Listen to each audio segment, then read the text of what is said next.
भाई जो गुरु बचन पे डट गे, कट गे फंद 84 के। कहां से अपनी महिमा सुनवा रहा है, कहां से आपको जगा रहा है, आपको प्रेरित कर रहा है। बच्चों लोग अच्छा नहीं, इसमें तुम आंख मीच कर मत बैठो।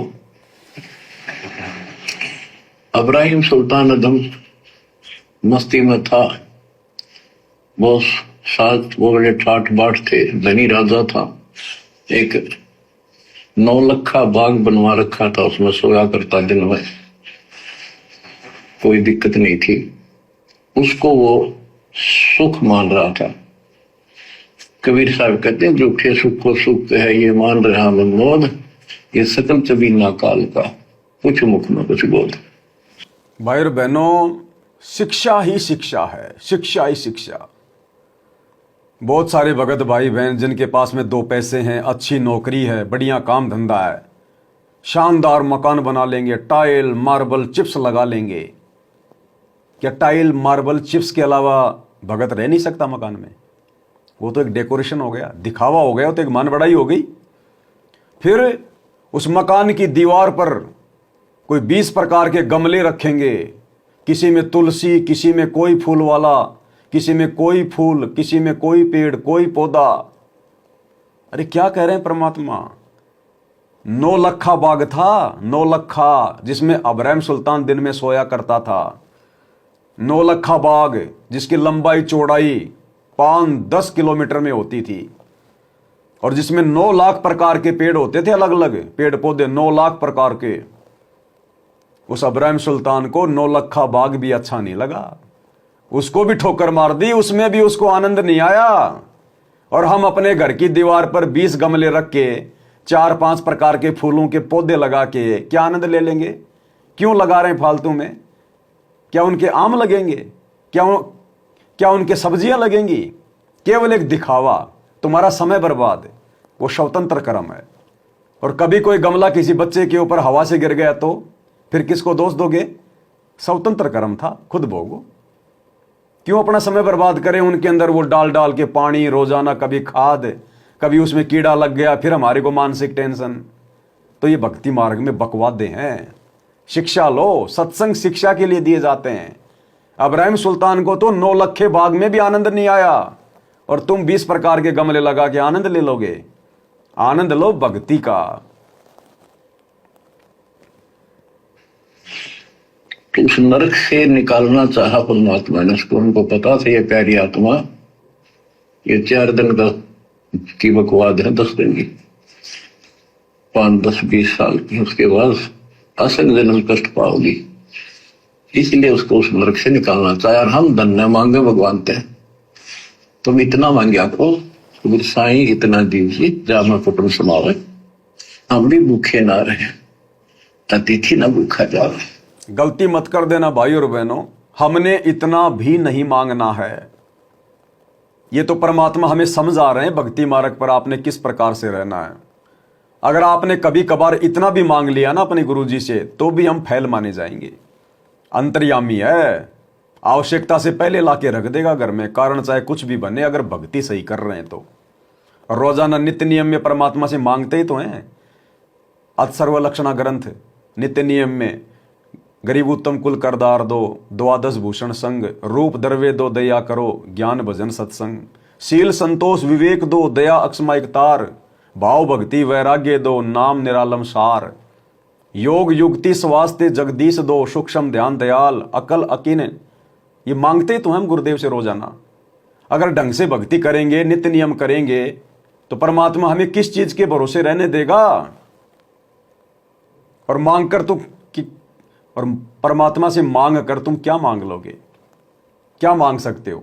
एक मकान मांग लोगे, एक गाड़ी मांग लोगे, 2 प्लाट मांग लोगे, बस। अरे हमें तो वो वस्तु चाहिए जो परमात्मा हमारी भक्ति से खुश होके हमें दे। हमें वो वस्तु चाहिए, वो वस्तु हमें आनंद देगी, हमें सुख देगी। और अपनी तरफ से की गई डिमांड भगत को कभी शांति नहीं दे सकती, कभी भी। तो हमने तो इतना भी नहीं मांगना। इतना तो परमात्मा हमें बिना मांगे दे रहा है, फिर मांगेंगे क्या? क्या आज आपको 2 टाइम की रोटी नहीं मिल रही? अगर आपके घर पे कोई भगत भाई आ जाते हैं, कोई रिश्तेदार आ जाता है, तो क्या उनको सुलाने के लिए, उनको खिलाने के लिए आपके घर पे व्यवस्था नहीं है क्या? आप कहोगे है। तो यही तो बता रहे हैं गुरुदेव कि मैं भी भूखा ना रहूं, साधु ना भूखा जाए। फिर और क्या मांगोगे आप इससे ज्यादा? तो हमने तो ये गलती भी नहीं करनी, नहीं तो सतगुरु को मानुष समझा जाएगा। फिर इसमें सब कुछ मांग लिया। जहां कुटुंब समावा रिक्वायरमेंट ऑफ द फैमिली, परिवार की सब आवश्यकता है। वर्तमान में आपने गाड़ी भी चाहिए, छोटा मोटा मकान भी सुथरा चाहिए, और वही रोटी, 2 रोटी अच्छी चाहिए। ये सब कुछ देगा आपको, क्योंकि ये धनी है, सेठ है, सारी सृष्टि का मालिक है। तुम उस जगत सेठ कबीर परमात्मा के बच्चे हो। किसके बच्चे हैं हम? अपने सतगुरु के बच्चे हैं। सतगुरु कौन है? जगत सेठ कबीर परमात्मा। सेठों के सेठ, सावड़ सा सेठ, जगत सेठ। तो सेठ का बच्चा कभी अपने बाप से डिमांड करता है क्या? अरे बच्चे को जब आवश्यकता होती है, और जिसका पिता समर्थ है, धनी है, सेठ है, वो क्या उसे वस्तु लाके नहीं देता? उसके मांगने से पहले लाके दे देता है। और उसके तो घर में ऑलरेडी इतनी वस्तु होती है, उसको मांगने की जरूरत ही नहीं पड़ती। तो हमारा पिता तो जगत सेठ है, सावड़ सा सेठ है, सावरिया सेठ, जिसके मेले लगते हैं, जिसके मंदिर बने हुए हैं। अरे यही तो सतगुरु रामपाल जी भगवान है, वो सावरिया सेठ, सावड़ सा सेठ, जिसने द्वारिका में नरसिंह जी की हुंडी कैस की थी। ये है वो असली सावड़ सा सेठ, सावरिया सेठ, जगत सेठ। पहचानने की जरूरत है। तो सेठ के बच्चे कभी मांगा नहीं करते। सेठ के घर में तो सब कुछ होता है। यानी जिस भगत को भक्ति मिल गई, उसको सब कुछ मिल गया, सबसे बड़ा धन मिल गया दुनिया को। उससे ज्यादा फिर और क्या मांगेंगे हम? इस भक्ति से बढ़ के मांगने के लिए संसार में कुछ है नहीं। अगर कोई दुर्लभ धन, कोई दुर्लभ वस्तु दुनिया में है तो सत भक्ति, और वो हमें गुरुदेव ने बिना मांगे दे दी। अब और क्या मांगेंगे फिर हम? सोचने की बात है। यदि आप ठीक से चलोगे, माता पिता के अनुकूल चलोगे, तो क्या, जैसा भी कोई माँ बाप है बड़े बच्चों को बहुत सुख देना चाहते हैं, आपसे दुखी रहेंगे, तो परमात्मा उस प्यारी आत्मा को निकालने के लिए सतलोक से चलकर आए। उस प्यारी आत्मा को निकालने के लिए सतलोक से चल के आया परमात्मा। आज कहां से चल के आए? सतलोक से। गिरि परपटन व परलोक हैं जहां अदली सतगुरु सार, और भक्ति हेत से उतरे पाया हम दीदार। हम रोज नित्य नियम में सबसे पहले पढ़ते हैं ना, भक्ति हेत से उतरे पाया हम दीदार। हम आरती कर रहे हैं ना, हमने दीदार पाया ना। किसका? अपने गुरुदेव का। तो कहां से आए गुरुदेव? परपटन से, दूसरे लोक से। गिरि परपटन व परलोक जहां अदली सतगुरु सार, और भक्ति हेत से उतरे संत रामपाल जी के रूप में, और पाया हम दीदार। अगर हमने दीदार नहीं पाए तो फिर क्यों नित्य नियम कर रहे हैं? हमने दीदार कर लिए हमारी आंखों के सामने, इसलिए तो कह रहे हैं कि पाया हम दीदार।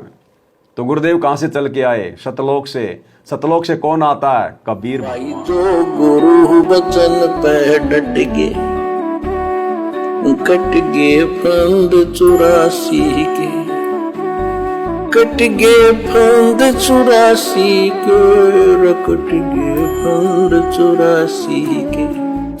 भाई जो गुरु बचन पे डट गे, कट गे फंद 84 के, कट गे फंद 84 के, कट गे फंद 84 के। भाई जो गुरु बचन पे डट गे,